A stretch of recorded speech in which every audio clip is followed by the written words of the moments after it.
Let me begin with something that catches a lot of people off guard. You finally stop drinking. You expect clarity, energy, maybe even a sense of relief. And instead, you feel worse. You're tired all the time. Your thinking feels slow. You walk into a room and forget why you're there. You sit down to do something simple, and it feels like you're moving through mud. And that leads to a very dangerous thought. Maybe I was better off drinking.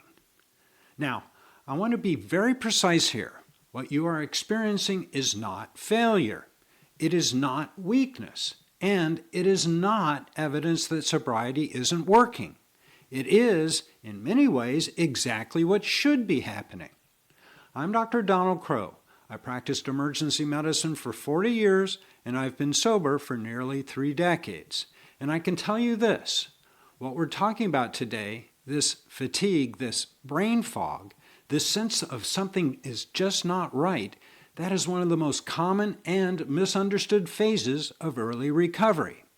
If you don't understand it, it will pull you back to drinking. If you do understand it, it becomes something very different. It becomes evidence that your brain is healing.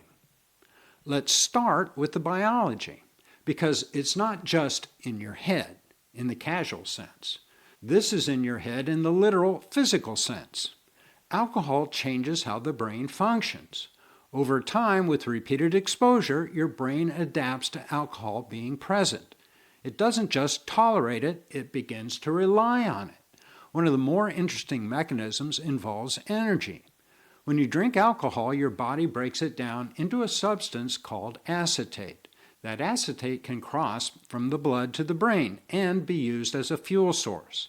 Now, under normal circumstances, your brain primarily runs on glucose. But with chronic alcohol use, something subtle happens. The brain begins to shift. It starts to use acetate more readily. In some cases, it begins to prefer it. So think about what happens when you suddenly stop drinking. You haven't just removed a substance. You've removed a fuel source that your brain is adapted to using. And now the brain has to recalibrate. It has to relearn how to efficiently use glucose again. That process is not instantaneous. And during that transition, you feel it. You feel it as fatigue. You feel it as mental sluggishness. You feel it as brain fog. Now, there are 2 ways to interpret that experience. One interpretation is, something is wrong. I need a drink to fix this. The other interpretation is, my brain is in the process of rebalancing itself. Same symptoms, 2 very different conclusions. And the conclusion you draw will determine what happens next. But the energy issue is only part of the story, because the lifestyle that surrounds heavy drinking is also contributing to this fatigue. When people drink heavily, other important factors are almost always present. Sleep is disrupted, nutrition is inconsistent, hydration is poor, and the body is under constant metabolic stress. Let's talk about sleep for a moment. Alcohol can make you fall asleep faster. It's called passing out. But that sleep is fragmented. Alcohol reduces the quality of restorative sleep. So even if you were sleeping, you weren't recovering. Now, remove the alcohol and your brain has to relearn how to sleep properly. And again, that takes time. Nutrition is similar. Many people in active drinking are either undereating, overeating, or eating poorly. Blood sugar becomes unstable. Micronutrient deficiencies can develop. And all of that affects energy levels and cognitive function. Then, there's the simple fact that alcohol is, biologically speaking, a toxin. Your body treats it that way. When alcohol is present, your body prioritizes processing and eliminating it. That means other functions, repair, restoration, regulation, get pushed to the side. So when you stop drinking, your body doesn't immediately snap back. It begins a process of repair. And repair requires energy.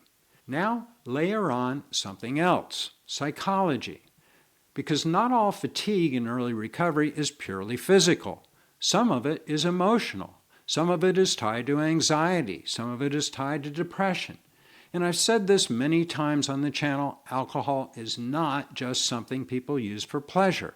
It's something many people use for regulation. It changes how you feel. It quiets things down. It gives the illusion of relief, at least temporarily. So when you remove alcohol, those underlying states don't disappear. In fact, they often become more visible. And one of the most common ways that shows up is exhaustion, a kind of mental heaviness, a lack of motivation, a sense that everything requires more effort than it should. So now you have multiple layers happening at once. A brain that is recalibrating its energy systems, a body that is repairing itself, sleep that is reorganizing, nutrition that may still be stabilizing, and emotional states that are no longer being chemically managed. And the person experiencing all of this says, "Why do I feel so bad? I thought quitting was supposed to make me feel better." This is where expectation becomes critical, because one of the biggest problems in early sobriety is not the symptoms themselves, it's the interpretation of those symptoms. If you believe that stopping alcohol should immediately make you feel good, then feeling bad feels like a contradiction. And that contradiction creates doubt. And doubt is dangerous. But if you understand that early sobriety is a transition, that there is a lag between stopping the behavior and feeling the benefit, then the same symptoms take on a different meaning. They become part of the process. Now, let's talk about what you can do. Not in the sense of quick fixes, but in the sense of working with the process instead of fighting it. The first thing is patience. And I want to be very clear here. Patience that I'm talking about is not passive. It is an active decision to allow time for biological processes to unfold. Drinking trains the brain for immediacy. Relief now, change now, feeling better now. Recovery does not operate on that timeline. The second thing is physiologic stabilization, regular sleep, consistent nutrition, hydration.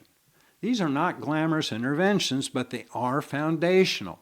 You are rebuilding a system, and systems require consistency. The third thing you can do is interpretation. When you feel tired, instead of asking, "How do I make this go away right now?"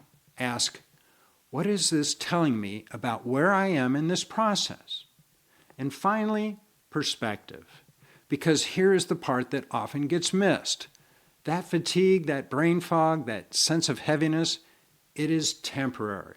For almost everyone, it improves, gradually, then noticeably, and eventually significantly. But there is a gap, a period where you no longer have the artificial energy and regulation of alcohol, and you have not yet regained your natural baseline. That gap is where many people relapse.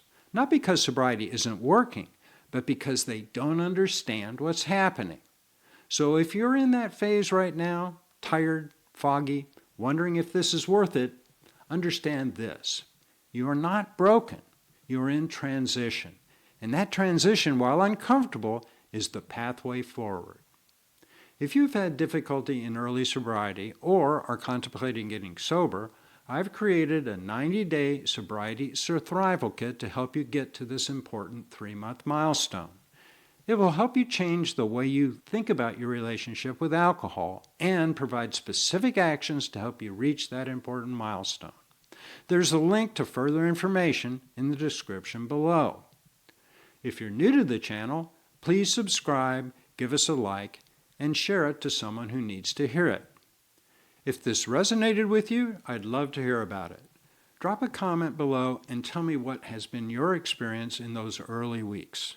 And why not check out this video to learn exactly what to say when you're newly sober and offered a drink. I'm Dr. Donald Crowe, and I'll see you in the next one.